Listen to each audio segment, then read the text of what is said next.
Bienvenidas y bienvenidos a su programa, ya lo dijo la Corte, en el cual analizamos los fallos emblemáticos, las sentencias más relevantes del Tribunal Constitucional de México. En esta ocasión vamos a platicar con nuestros invitados del amparo directo en revisión 670 diagonal 2021, que nos va a permitir entender y reflexionar sobre ciertos requisitos que en términos de la legislación local se establecen para que una persona pueda casarse o pueda configurarse una relación de concubinato.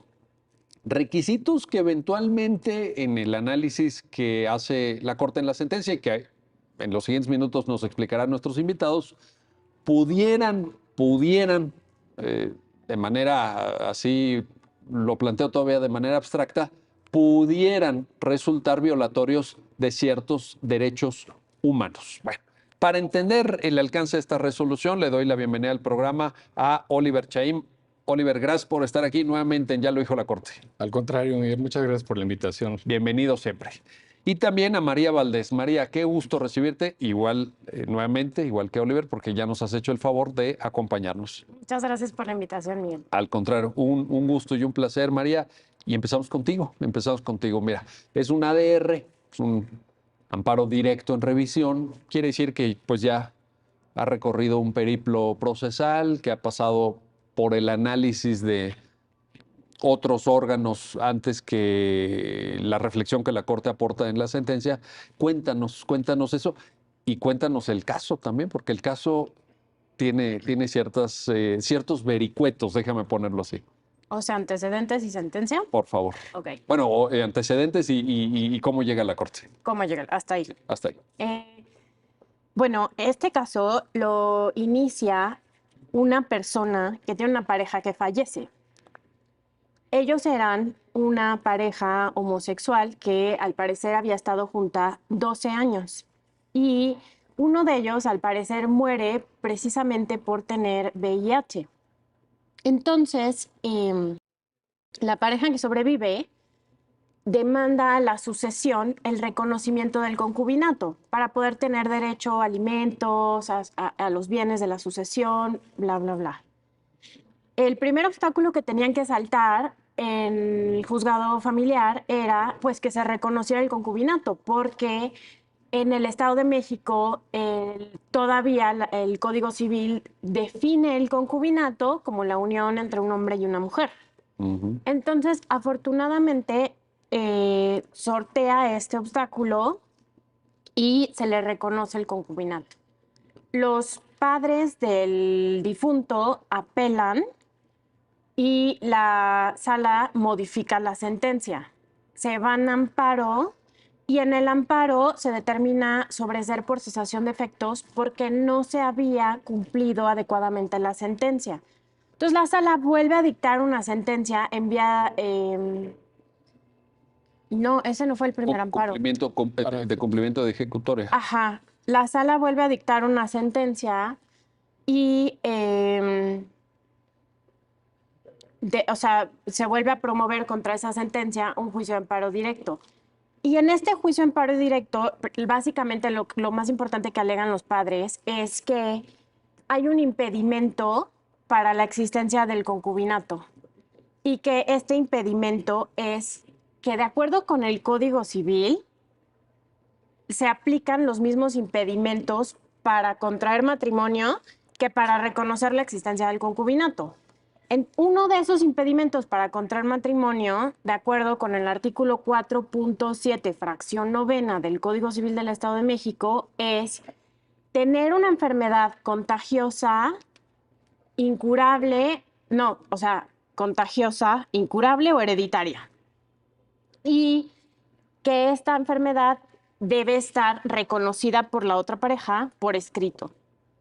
Entonces los padres... Para efectos de la dispensa en ese caso, ¿no? O sea, se puede, digamos, es un impedimento dispensable siempre y cuando exista consentimiento por escrito de la pareja.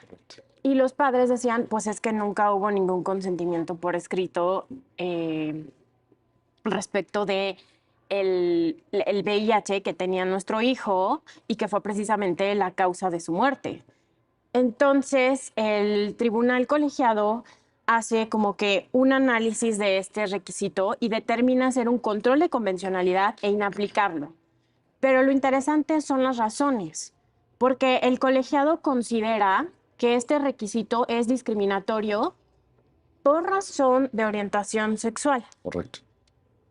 no por condición de salud, no por la orientación sexual, pero por lo menos de la síntesis que tenemos de la sentencia, no acabo de ver cómo se aterriza el argumento, ¿no? O sea, parece ser que el colegiado asume, o sea, toma el protocolo de actuación para juzgadores y dice, ok, uno de los estereotipos que prevalece... ¿El protocolo te refieres al de...? El protocolo para actuación en casos de Diversidad sexual. diversidad sexual. Ajá. Sí, porque ahora como hay tantos protocolos, ¿no? Más vale... sí. Ajá. Muy bien. Y entonces dice, bueno, uno de los estereotipos que deben enfrentar las personas homosexuales es que, y ese es el estereotipo, ¿no? Las personas homosexuales sufren de enfermedades como VIH, ¿no? Entonces, sí, ok, entonces aquí se está aplicando un estereotipo, pero el hecho de que la pareja tuviera VIH estaba acreditado en el juicio, entonces no parecía actuar como un estereotipo. Correcto. Y al final el colegiado dice, ok, entonces esto es violatorio del derecho a la igualdad, lo voy a inaplicar, y por lo tanto, pues tampoco te era exigible, o sea, por lo tanto no hay un impedimento para el reconocimiento del concubinato. Y otra vez, los padres vienen en amparo directo en revisión a la Suprema Corte. Así es como llega el caso. Oye, voy contigo, Oliver. Bueno, nada más, María, para apreciar esto, porque aunque sea muy obvio y la Corte lo ha dicho tantas veces, pero a veces vale apreciar. La definición de tanto de concubinato como de matrimonio entre hombre y mujer claramente es inconstitucional, ¿verdad? Digo, nada más para apreciar, porque como todavía subsiste en alguna legislación, Sí, por más que ya sabemos que es entre personas, ¿no?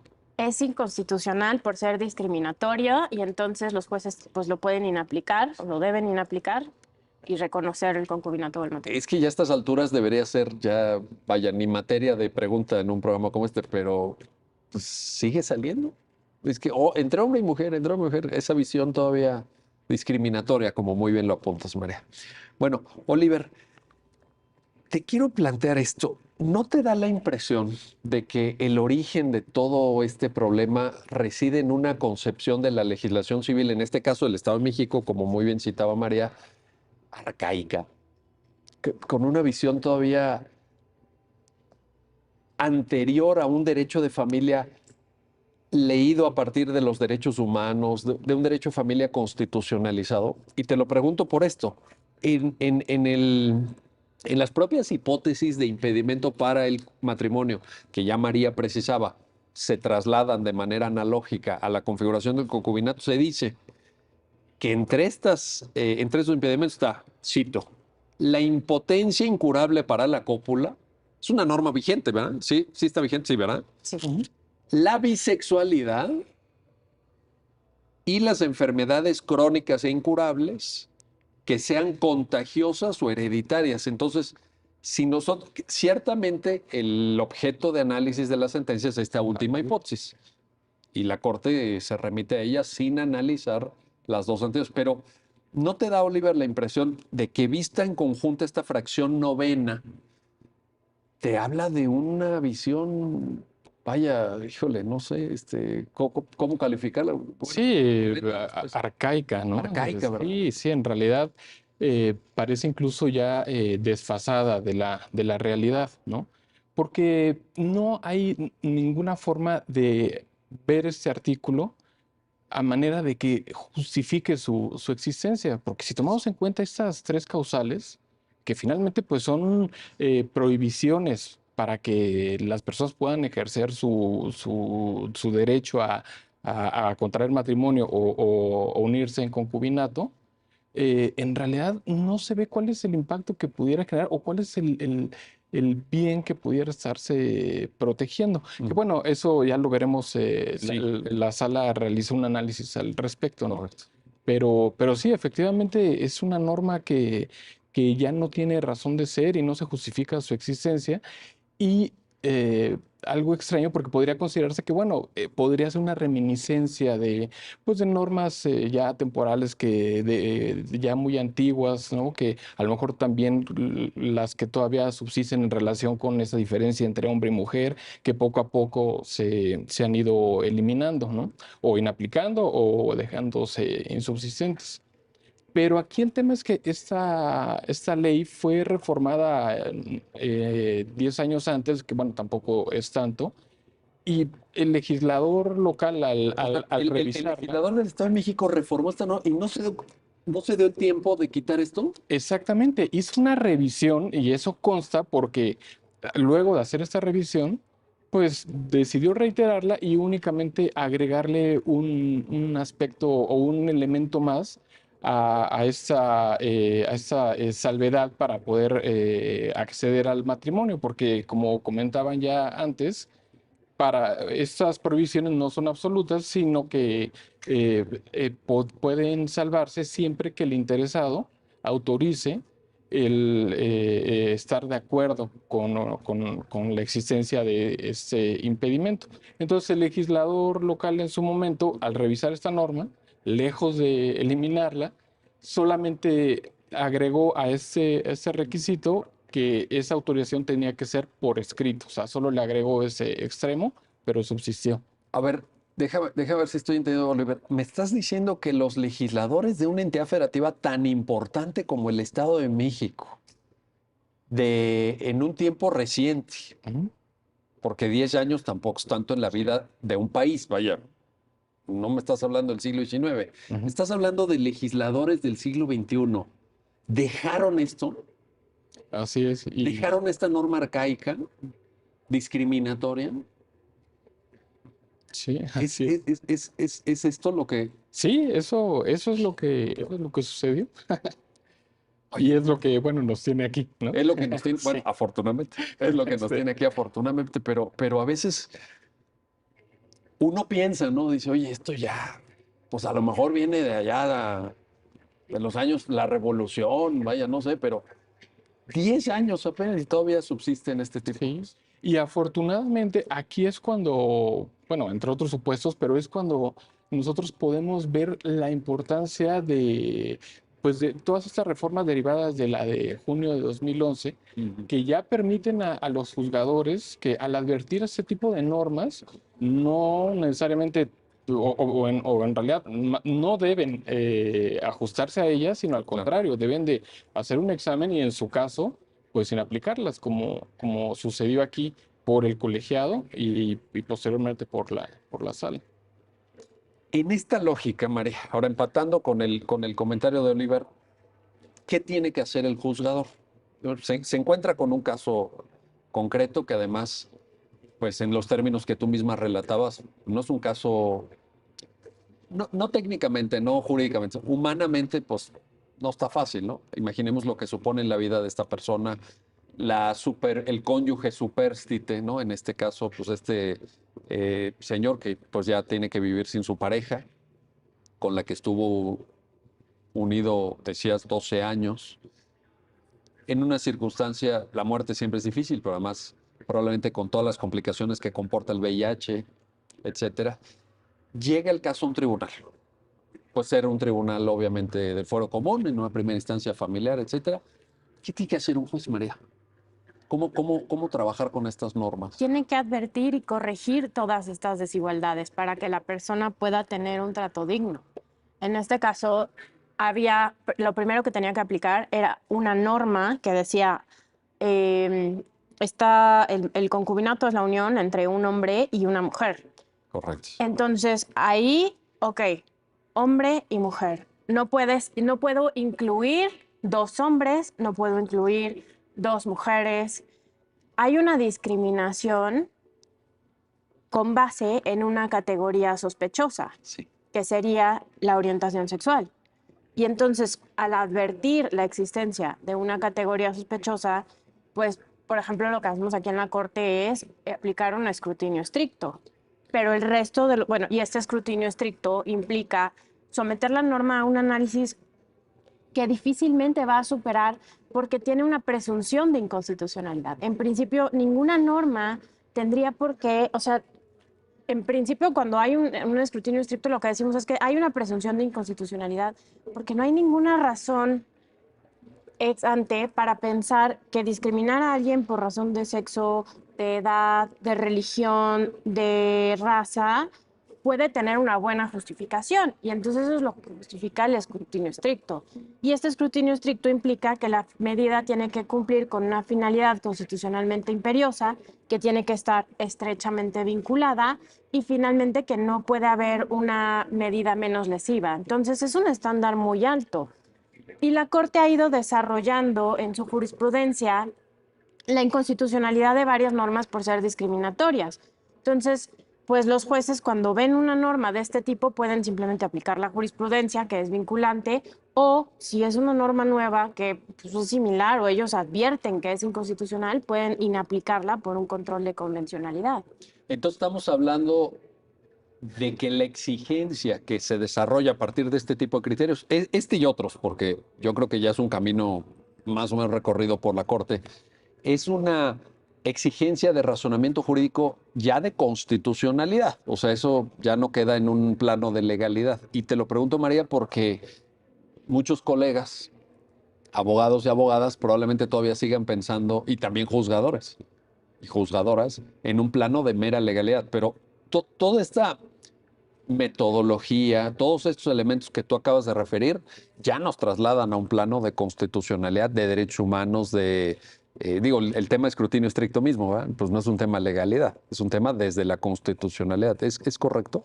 Y el escrutinio lo que te permite es armar tu argumentación de forma estructurada y fácil. Entonces, al final, el escrutinio colabora a analizar, o sea, como a darle, o sea, hacer predecibles las decisiones de la Corte, le da certeza a las personas externas, Sí. pero también al juzgador le da una metodología que lo ayuda mucho a decir, pues es que entre el derecho a la igualdad y todo lo que se ha dicho sobre el derecho a la igualdad, ¿cómo vinculo esto con una violación al derecho a la igualdad, asumiendo que no todo trato, toda distinción de trato es un trato discriminatorio?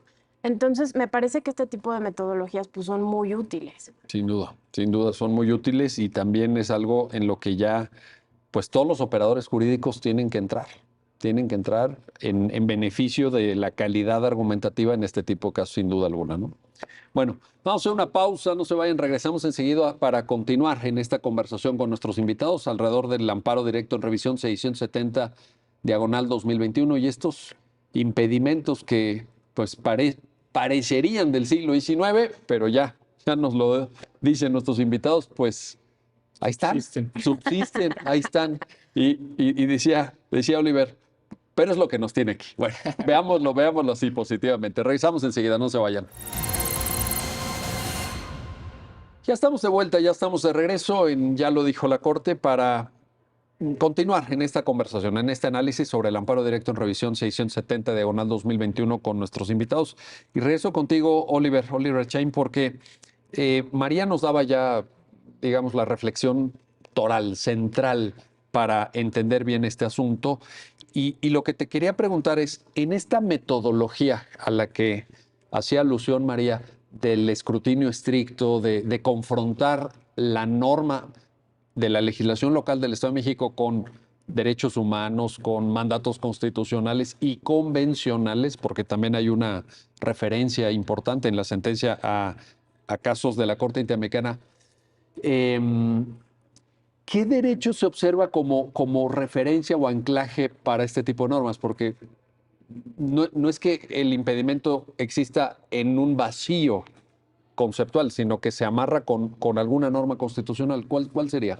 Sí, bueno, yo creo que para contestar eso sí tendríamos que remitirnos un poco al desarrollo de este caso desde el tema de cómo resolvió el tribunal colegiado. Porque, como comentaba María, el tribunal colegiado, al realizar ese control de constitucionalidad ex oficio, ancla este análisis con el derecho a la salud, perdón, a la orientación sexual, y considera que estas limitantes para contraer matrimonio o unirse en concubinato, que se tratan de una medida basada en una categoría sospechosa consistente en la orientación sexual. Correcto. Sin embargo, ese es uno de los temas que la primera sala, al conocer del asunto, analiza. Entonces, no sé si me permites hacer un desarrollo Por favor. de cómo aborda la sala este asunto desde el principio. Inicialmente, le da la razón a los recurrentes en dos aspectos. Uno, un tema relacionado con la ley que fue analizada por el colegiado, porque pues por algún error, al parecer, analizó la ley en el texto anterior, que no preveía este requisito que fuera por escrito la salvedad del impedimento. O sea, la cita que hace el colegiado del artículo era de la versión no reformada. Al parecer, porque no se justifica, yo asumo que pues fue alguna equivocación, algún error, una inobservancia. Entonces, bueno, la Corte destaca esto y también le da la razón a los recurrentes en otro aspecto, que es en la forma en la que el tribunal colegiado abordó el análisis de estas limitantes, y esto termina tomando mucha relevancia para cómo se termina resolviendo, porque lo que la Corte dice es que en realidad el tribunal colegiado realizó una interpretación inexacta de estas limitantes porque analizó en forma conjunta estas limitantes y consideró que las tres se encontraban relacionadas con la sexualidad.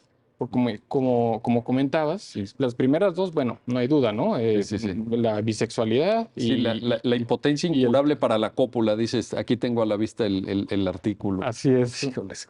Sí, que bueno, con independencia de lo que podamos decir al respecto, lo que la Corte dice es, bueno, estas dos limitantes sí se encuentran relacionadas con la sexualidad. Sin embargo, hay una tercera que en realidad es la aplicable al caso, que como lo comentaba María, es cuando alguno de los interesados padece una enfermedad crónica incurable que sea hereditaria y contagiosa. Y esta, señala la sala, pues no tiene relación con las anteriores y se puede aplicar o actualizar de forma autónoma. Entonces, ahí la Corte considera que en realidad esa limitante no se encuentra relacionada propiamente con el derecho a la orientación sexual. Digo, con la categoría sospechosa consistente en la orientación sexual. Sin embargo, la Corte precisa que no por el hecho de que esta limitante se haya establecido en términos neutros, es decir, que no se encuentra dirigido a un grupo específico o precisamente con el tema de la orientación sexual y que sea autónoma, no implica que haya sido injustificado ese control de constitucionalidad que llevó a cabo el tribunal colegiado. Y para llegar a esa conclusión, coincide con el tribunal colegiado en relación con que sí estos limitantes se tratan de unas medidas basadas en una categoría sospechosa, aunque no la señalada por el tribunal colegiado, sino que relacionadas con el orden de salud, con la salud de las personas. Entonces, para poder explicar esa conclusión, la Corte parte del análisis del derecho a la salud, pero no desde su concepción restringida, sino desde una más amplia, que no es simplemente ver el derecho a la salud como el derecho a estar sano, sino como el derecho a poder contar con el más alto nivel de salud, pero no solo física, sino también mental y emocional. Así, la Corte hace un ejercicio muy especial, digamos, porque analiza el derecho a la salud desde la óptica del principio de la interdependencia de los derechos humanos, que bueno, el derecho a la salud muchas veces constituye un instrumento para acceder a otros derechos y en este caso no es la excepción y entonces considera que el derecho a la salud se encuentra relacionado con el derecho al libre desarrollo de la personalidad. Y señala que, bueno, ese, en términos básicos, consiste pues, en la facultad o el derecho de hacer, de que una persona pueda hacer o no hacer lo que se encuentre permitido. Y dentro de ese ejercicio del libre desarrollo de la personalidad se encuentra precisamente el tomar la decisión de contraer o no, o unirse o no en matrimonio o en concubinato. Y que por tanto, si a una persona se le restringe ese derecho de ejercer esa decisión, se le está afectando emocionalmente. Es ahí como la Corte hace esa vinculación del derecho a la salud con el derecho al libre desarrollo de la personalidad, al señalar que al restringírsele ese derecho se le está generando una afectación y entendiendo a la salud como el bienestar emocional máximo, pues entonces le está generando también una afectación a la salud. Correcto. Una vez que la Corte llega a ese punto, fíjate, en la construcción argumentativa toral, porque ahorita lo que acaba de escribir Oliver es la columna vertebral del caso. Dice, bueno, ¿cómo se justifica que sea un impedimento el hecho de que uno de los futuros contrayentes, ¿no? O sea, en el caso del matrimonio o concubinos, tenga una enfermedad crónica incurable que sea contagiosa o hereditaria? María, te pregunto. Dice la Corte, bueno, pues esto se relaciona con la protección de la salud, viene el vínculo con libre desarrollo, etcétera. Pero luego, ¿cuál es el siguiente paso en este análisis, en la aplicación del escrutinio estricto? ¿Es idónea esta medida? ¿Esta en concreto? Difiere un poquito de la construcción de la sentencia. Y en esa separación que tengo de la argumentación de la sentencia, creo que contesto tu pregunta. La Corte primero dice, ok, hay una discriminación, pero no es por orientación sexual, es por salud. Estoy de acuerdo, va. Y luego dice, ok, la norma tiene una finalidad persigue una finalidad constitucionalmente imperiosa, que es proteger el derecho a la salud.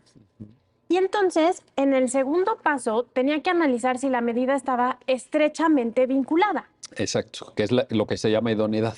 Ajá, pero es un poco más, el estar estrechamente vinculado es un poco más estricto que la idoneidad, porque en la idoneidad, en el test de proporcionalidad, basta con que haya alguna relación. Correcto.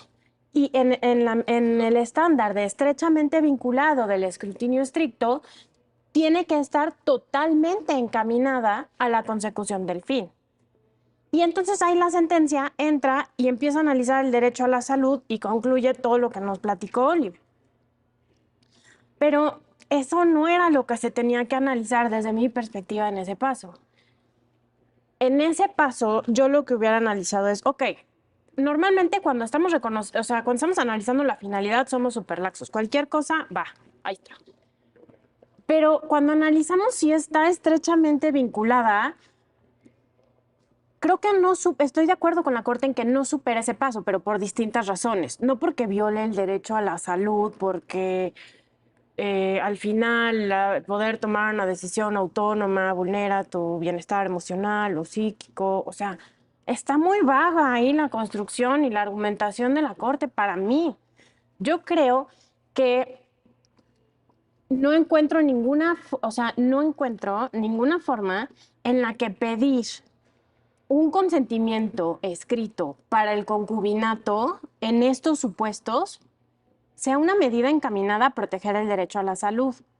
Hay una parte, María, en la sentencia donde se cita una observación general del Comité de Derechos Económicos, Sociales y Culturales de la ONU que advierte, es la observación general número 14 en materia de derechos, la típica, ¿no? La de toda la vida, que una posible configuración, abonando en el sentido de tu comentario, tiene que ver con que la protección del derecho humano a la salud implica que estés informado, que tengas información. ¿Por ahí le verías o...?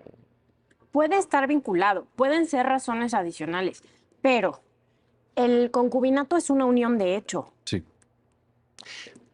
La Un pregunta... consentimiento escrito para o sea, no impide esta unión que las personas están viviendo. No impide el contagio o la herencia de la enfermedad. Correcto. Únicamente va a actuar como una forma de discriminación cuando se solicite el reconocimiento del matrimonio y se invoque el impedimento. Oye, para las personas que nos estén viendo, por ejemplo, alguien podría ahorita, escuchándote pensar, decir, oye, si yo quiero establecer un concubinato con alguien, voy a empezar a hacer un proyecto de vida en común, vaya, nos vamos a ir a vivir juntos, ¿no? Yo necesito saber si esa persona tiene VIH. Idealmente. Idealmente es una información que se comparte dentro de la pareja, es una información que tiene una persona que es responsable de su salud, que se hace exámenes periódicos. Y entonces la pregunta sería si eso se vincula, digamos, si se relaciona con el derecho a la salud. Es que creo que también en esa parte coincido con la sentencia en cuanto a que esa protección del derecho a la salud está protegida por un ámbito de privacidad Correcto. de la pareja.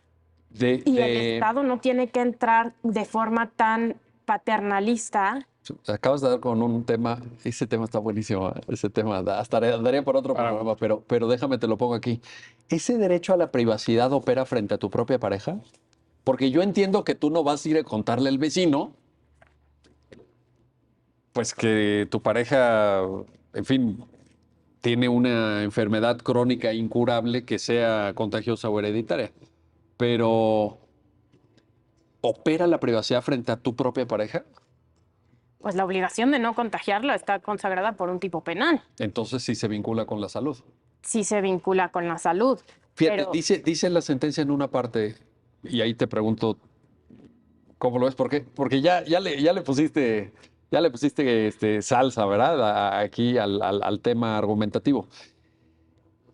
Pensemos en que eventualmente una pareja, digo, en otro supuesto diferente pero una pareja que tenga una relación orientada a tener hijos, una enfermedad hereditaria pudiera trascender incluso a la siguiente generación, ¿no? ¿Es importante saberlo o no?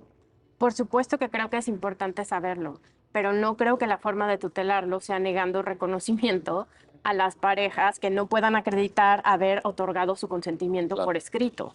El legislador, a la hora de poner este requisito, intenta, te planteo, y yo también veo que está muy mal redactado, en general la fracción, pero pensemos en esto. Intenta lograr un equilibrio Creo que el entre... legislador estaba pensando en el matrimonio en otra época. Ok, O sea, estaba pensando seguramente en un matrimonio cuando el matrimonio estaba definido como una unión entre un hombre y una mujer que tenía como fines la procreación sí, sí, sí, sí. y que de acuerdo a las condiciones sociales y religiosas de nuestro país, pues en algún momento la relación, o sea, podía pensarse que el matrimonio podía dar lugar al contagio de ciertas enfermedades que no se contagiaran antes del matrimonio. Pero eso no pasa en el concubinato, que es una unión de hecho. No vas a prevenir el contagio, no vas a fomentar que las partes hablen de las cosas que tienen que hablar y estás entrando a un ámbito de privacidad de la pareja y de la forma en la que entras únicamente tiene como efecto efectos discriminatorios a las parejas bisexuales, a las parejas que tengan alguna impotencia o a las parejas que tengan alguna enfermedad incurable, porque nadie en el concubinato va a estar así como de, oye, para mañana me dejas escrito tu consentimiento para no sé qué, pues no, no pasa, es una unión de hecho. Ahora, el tema de, fíjate, es que sí, tienes mucha razón. El tema de privacidad, ¿te parece que opera o te preocupa, digamos, o lo pones ahorita aquí en la mesa, en esta conversación, en el sentido de decir, oye, finalmente ese consentimiento expreso, por escrito, va a llegar a conocimiento de alguna autoridad para validar esto en caso de alguna disputa, como en este caso, no vaya en el litigio? Le podría haber dicho perfectamente el concubino que sobrevive a los papás de su pareja ya fallecida. Aquí está este documento, fíjate. Entonces, el hecho de que ese documento exista y de que eventualmente llegue a manos de terceros, la contraparte en el litigio, el propio juzgador, el secretario o secretaria del juzgado, etcétera, ahí es donde te hace ruido eso de la privacidad. ¿Es eso? Totalmente. Y en el paternalismo del Estado, entrégame un papelito, o sea, ¿para qué? Pero no es la búsqueda del equilibrio entre la necesaria información que tú requieres para proteger la salud, por un lado, y el ejercicio de decisiones autónomas del centro. Decir, mira, tendrá VIH o lo que sea, yo me quiero casar con esta persona o quiero vivir con ella. No tiene ninguna relación, ese es mi ningún problema. equilibrio. Que podrías o sea, ayudar a que las personas estén informadas sobre su salud ofreciendo exámenes de VIH. Las personas seguramente van a tomar estos exámenes gratuitos y van a tomarlas, o sea, orientándolos ahí sobre, oye, pues puedes informar a tus anteriores parejas sexuales, bla, bla, bla. Pero no vas a prevenir un contagio, ni vas a garantizar el conocimiento de la pareja por exigirle a una relación que ya existe un papel por escrito. Hay otras formas. Además de que no está vinculada, hay otras formas. Ahí sí te aporto un matiz. Dices, una relación que ya existe. No, porque este es requisito para que exista. Para que se reconozca, no para que exista. Bueno, para el matrimonio sí. Porque es una condición para que se casen. En el concubinato sí, en el concubinato sí sería diferente, pero en el matrimonio sí. Ahí es donde estoy pensando en esto. Y sobre todo porque te digo, es muy importante que las personas que están viendo el programa les quede claro esto. Imagínate que dos personas dicen, oye, vamos a casarnos. Pensemos, digo, a lo mejor también de una manera un tanto tradicional. Estas personas no han tenido relaciones sexuales, se conocen, en fin, en la escuela, se llevan muy bien, ¿no? Comparten el sándwich en el recreo, pero pues todavía no han intimado, digámoslo así. Es necesario que los contrayentes sepan si la otra persona tiene una enfermedad contagiosa o hereditaria o no. Esa es la pregunta. En el ánimo del equilibrio y de la búsqueda de satisfacer esa vertiente del derecho a la salud, que es para que tú estés lo más sano posible de manera integral, etcétera, pues tienes que tener información. ¿Se logra o no? ¿O tampoco por ahí te sonaría? Yo creo que la constitucionalidad de las normas no se puede analizar con base en casos hipotéticos tan construidos, ¿no? O sea, claro que en ese Pero caso... no hay gente que se casa sin haber tenido una relación sexual con su pareja. Sí. Digo, si es recomendable o no, o si es la práctica usual en estos tiempos o no, es otra cosa. Pero puede darse el caso. No me parece tan hipotético eso. Puede darse el caso, pero en la medida en la que no todas las parejas se casan o llegan al matrimonio en esas condiciones, En eso sí, estoy de acuerdo. exigir este requisito para el matrimonio no es una buena medida de política pública para garantizar la salud de tu población. Hay otras buenas medidas, como acercar exámenes sobre su salud, informarlos.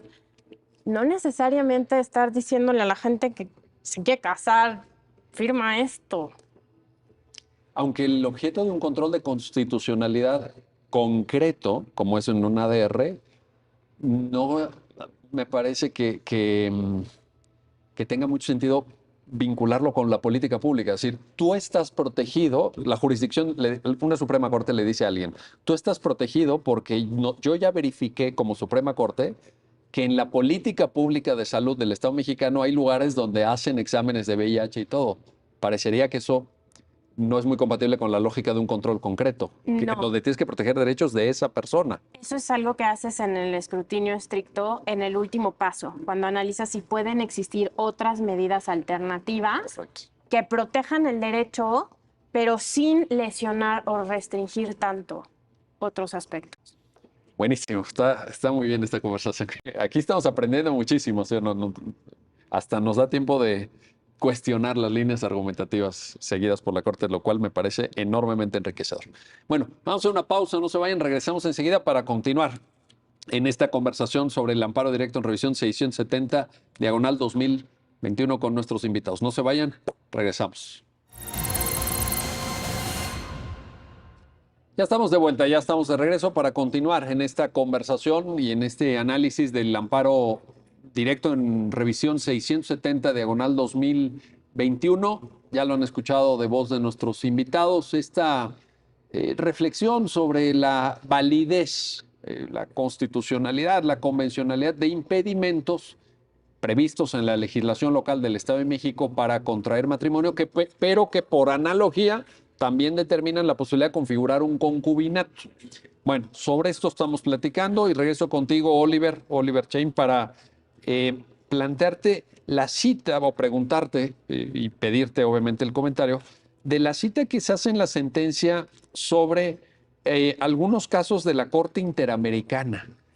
Porque también da cuenta de que la discusión, eventualmente alguien podría decir, oye, pues se trata de una norma del Estado de México, de una fracción incluso dentro de un artículo del Código Civil, etcétera, pues esto debe ser una discusión muy mexicana, ¿no? O sea, de ver ahí cuándo se publicó esta reforma, etcétera. Pero la Corte, en el desarrollo de su argumentación, invoca diversos precedentes interamericanos y te quería pedir también un comentario sobre eso. Sí, claro, Miguel.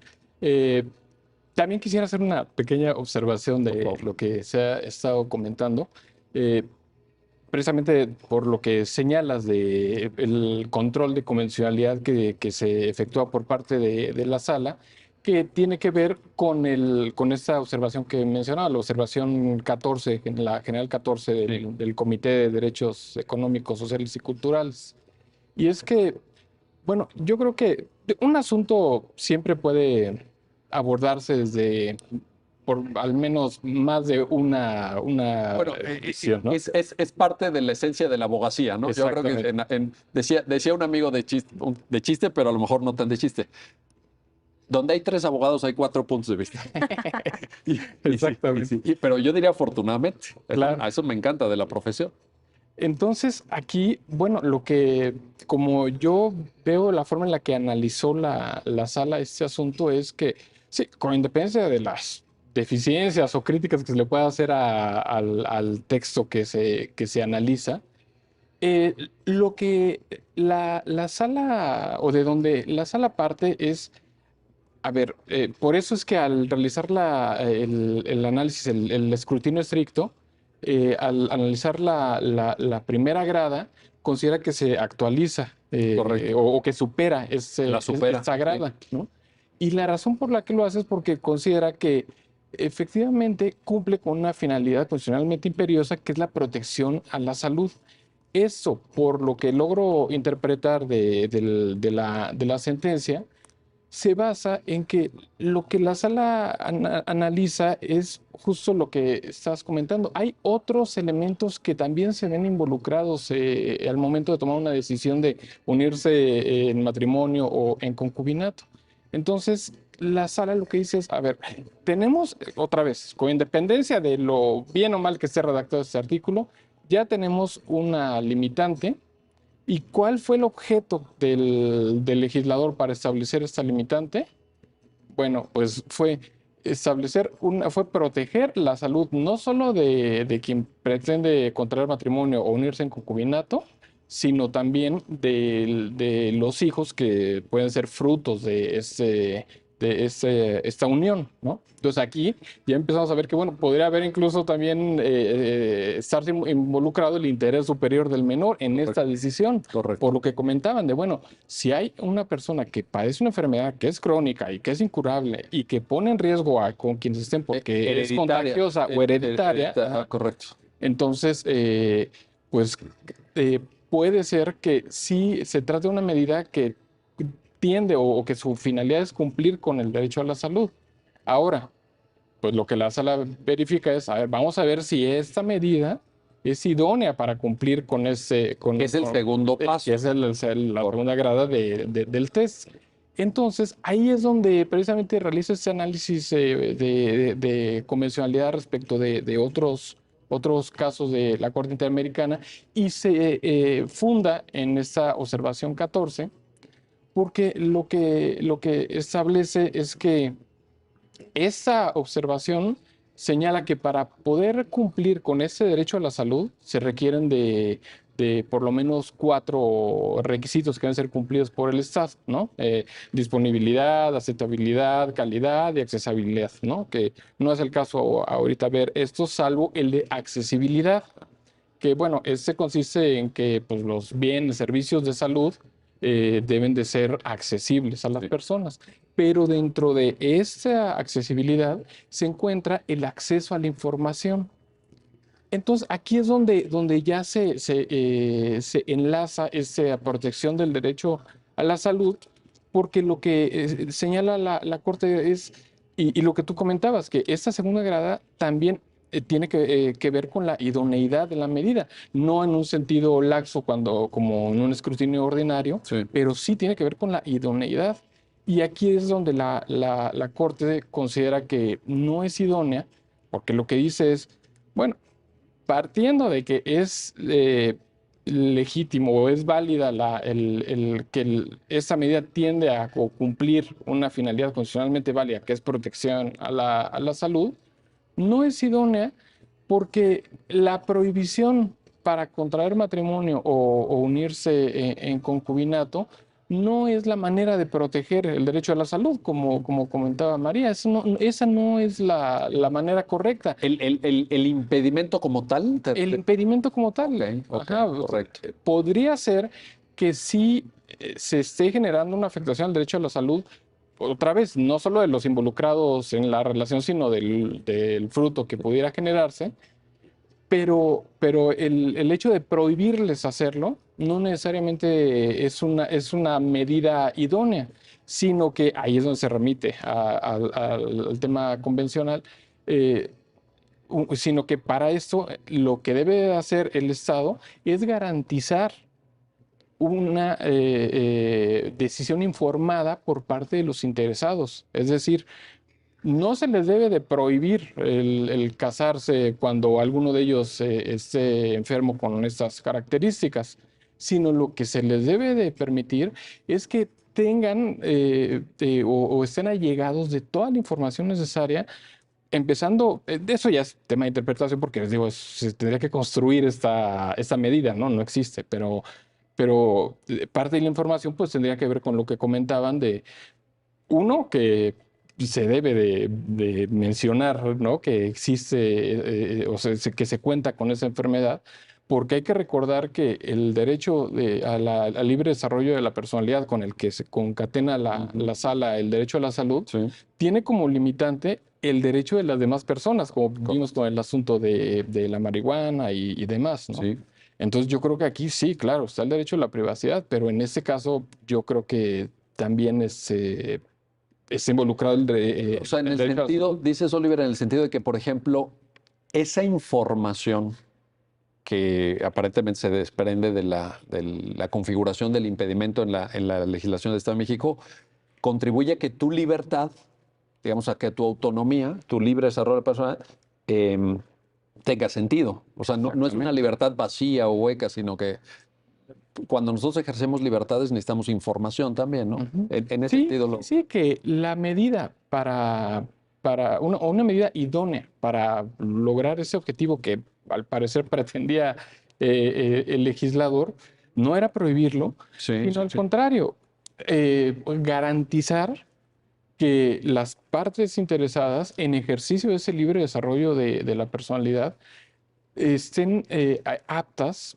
para tomar una decisión que sea no solo consciente y voluntaria, sino además totalmente informada en relación con, pues, que se contenga la enfermedad y además, pues, a lo mejor de el alcance de esa enfermedad, las consecuencias, Sí, todo lo el que de posible ahí tratamiento, se demás. desprende, claro. Si después de todo eso las personas deciden hacerlo, O sea, pues adelante. Entonces ahí es donde podría salvarse lo que comentaba María del Estado paternalista, que no se trata de decir, no lo permito porque sí, pues, se puede enfermar, no, sino, ok, no lo voy a prohibir, simplemente, pues, estate consciente de estas circunstancias y partiendo de eso, toma la decisión que quieras, ¿no? Entonces, ahí es donde la Corte considera que esta medida de simplemente establecer una prohibición, que si bien no es absoluta porque establece esa limitante, pues esta salvedad de que de que lo exista puedas.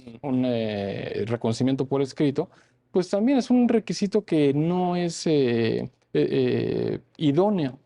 porque pues, la voluntad se puede manifestar no solo en forma expresa, sino Claro. también tácita. Y otra vez, lo importante es que esté informado de que lo hace, porque a lo mejor puede haber firmado y no estaba consciente de lo que estaba haciendo, Hay ¿no? gente que firma sin saber que está firmando. Exactamente, ¿no? En el Entonces mundo del derecho, algo ese, sabemos de eso. Oye, exactamente. pero ¿no crees, Oliver, que sí es importante, y entiendo que suscita la atención de la sala en la configuración argumentativa de la sentencia, que sea además por escrito? Porque tú dices, puede haber consentimiento tácito, puede haber consentimiento expreso, y el consentimiento expreso puede ser por escrito o no.